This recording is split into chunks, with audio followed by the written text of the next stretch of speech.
Hi there, Rob Hirons here. Hope you're all doing really great, and today we're going to be asking the question, am I playing too loud?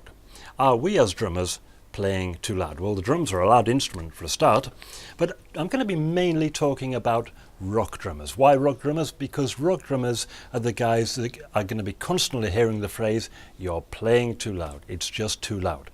But the amazing thing is, we don't just hear that from like the parents and the neighbours and that group of people there. We're hearing it from our fellow band members, and then we go out and play live in venues, and we think the public's, they're into rock, they're going to love this, especially if it's loud, and then they love it, but at the end they come and say to you, well, it's great, but you were playing too loud. And we start to get really paranoid, and we ask the question, am I playing too loud? Because the strange thing is that we've checked out loads of videos of drummers who've inspired us and who we aspire to play like, and if you like rock drummers, you'll always see them playing really loud. All these rock drummers that you love play really, really loud. So why do they play loud? And yet everywhere I go, not just some places, but everywhere I go, I'm being told it's too loud.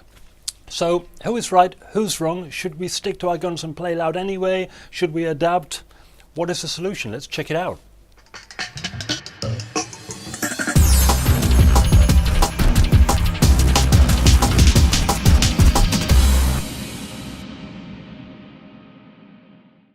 Okay guys, so the thing for me to start this off is, as a drum teacher, I think it starts off with playing certain styles authentically. Now let's take an example.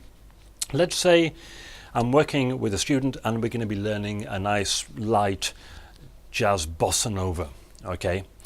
And we get the bossa nova up and running, all the notes are in the right place, but that bass drum is like really solid, like a really solid rock sound. Boom, ba-bum, ba-bum, ba-bum, ba-bum. So we can say, hey, stop. Okay, the bossa nova, all the notes are in the right place, but the bossa nova requires a nice light touch. So we're going to be having words, myself and the student, until he gets the bass drum sound a nice soft touch. Boom, ba-bum, ba-bum, ba-bum. This is playing authentically. And the bossa nova needs to be played in that way, because that's what the music requires. And if you went into a restaurant or wherever to play the music like that and you had that solid, really loud bass drum sound, then you wouldn't be playing it authentically. So it's really important for me as a teacher to make sure that my students play not only the notes in the right place, but they're played with the right feel. They're played authentically for the style that they're playing. And the same goes for rock music. I get a lot of students asking me to learn songs by, for example, the Chili Peppers. Now the Chili Peppers, the drummer is Chad Smith, and as far as I know, Chad Smith is not known for his light touch. Just give a listen to like Give It Away, something like that. You can hear that 2 and the 4 really, really loud, and then if you see him play it, you'll see that he's whacking away on the 2 and the 4 really, really hard, because that's what the style requires.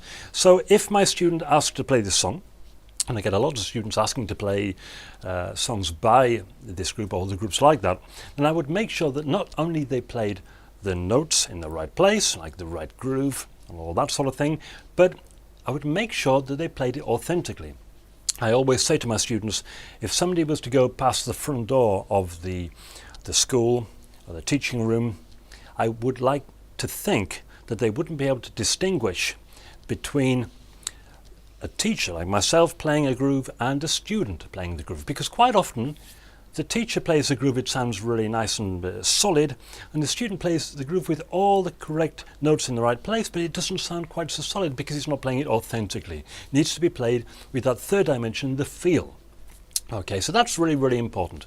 So I would make sure that in the same manner that I was to be sure about how they played the bossa nova, I would make sure that when those notes came out, they were coming out with the right feel, the right volume, and basically the right intensity. Really is more of a word than volume. So I would make sure they were playing that song right. So then my student goes away happy, he's really getting the groove out there, it sounds great, and he goes to his rehearsal room with his friends and he thinks they're going to love this guy, it sounds so good, and they're right, it does sound so good. And then they get to the rehearsal room and they start playing, and then one of the guys stops and says, oh man, can't deal with it, it's too loud. Now the thing is, what you've really got to understand, and I've had this happen to me, I mean I play loud, And I'm sure a lot of you have had it happen to you, because drums are just a loud instrument, especially in a rehearsal room, which is usually quite small. And of course, you've got a small room and you maybe have 5 guys in there, and you've got to understand that this is just a message that is being communicated. It's not an aggression, okay? It's not violence, although maybe the delivery might come across a little bit aggressively, but it's just because it maybe hurts the ears, or they're just trying to get that point across. Oh, it's just so loud. Oh, God. But of course, we take it a little bit aggressively, but it's just a message that's being communicated that says, okay, it does sound good, but for the sake of rehearsing and actually getting some work done, could we for now keep it down? So what should you do? That's the point. What should you do? You say, no, my teacher said it should be played like that, and I did.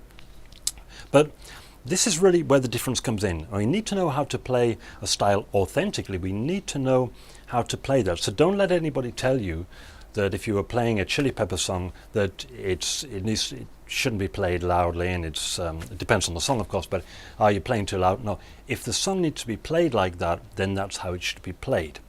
In the same way that a bossa nova should be played with a certain touch. Authentically is the point. Now, that's one thing, but maybe in certain situations you should learn to adapt.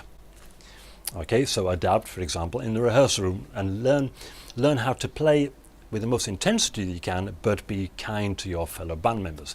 Now, the next step is, okay, fine, in a rehearsal room, that's fine. Once I get out there live, and I get a whole group of rock fans out there, then they're going to love it, and that's where I can really go for it. So there you go. You go to your live gig, okay, and then you start playing, and then the guy comes out from behind and says, oh, guys, it's way too loud. I can't do that. And there you are again, being told once again that this instrument that you've seen Chad Smith play the same song, and he's working that out on the 2 and the 4, and you're not allowed to do it. Very, very frustrating. Once again, I know I've done it thousands of times. So once again, should you play loud and just ignore them, or should you adapt? Well, it really is a personal choice, but the thing is, you need to use your intelligence and your musicianship to do the right thing. And maybe the right thing in that case is, once again, learn how to play with intensity, but not too loud, because the situation requires that you don't blow people's ears off. Okay, you may like it, but you've got to adapt a little bit. Maybe find a compromise. Then the next step is, you think, okay, right, well, so it's a small club. Yeah, okay, maybe, I'll adapt a little bit. And then you find yourself playing with this group in a large venue, a really big concert hall, something like that. Quite often that happens. And you get up on a big stage, and the engineer comes along, mics up your drums. Oh, this is it, man. This is where I'm going to get to play the song as it should be played. Finally, this is like, the once a year occasion, right? Okay. And then you start playing sound check. As it stops, the engineer comes up and he says, guys, could we keep the on-stage volume down a little bit, because it's bleeding through the vocal mics? If you keep your on-stage volume down, then I can do a really good mix out front. And there you are, totally depressed, because even in this situation, once again, you've been told to keep it down. And again, it's happened to me, so I do know. So once again, musicianship and being able to adapt is really a tool that you should use in each situation. That doesn't mean you have to automatically do what everybody says. That doesn't mean that.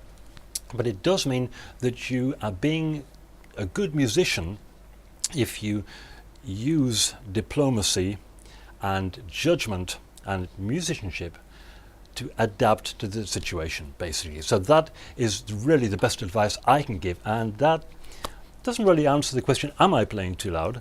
But it can help in certain situations, and that is really important for a musician. But don't forget, the point is, maybe it's the situation that means you're playing too loud, but the question, am I playing too loud? If you're playing a rock song like Give It Away by the Chili Peppers, that song is supposed to be played loud. Ask Chad Smith. Okay guys, so I've done my very best to answer that question to the best of my ability with the experience that I've had over the years. Now, I hope that's helped a little bit. If you have any questions, please don't hesitate to contact me, and look forward to seeing you next time. Bye bye.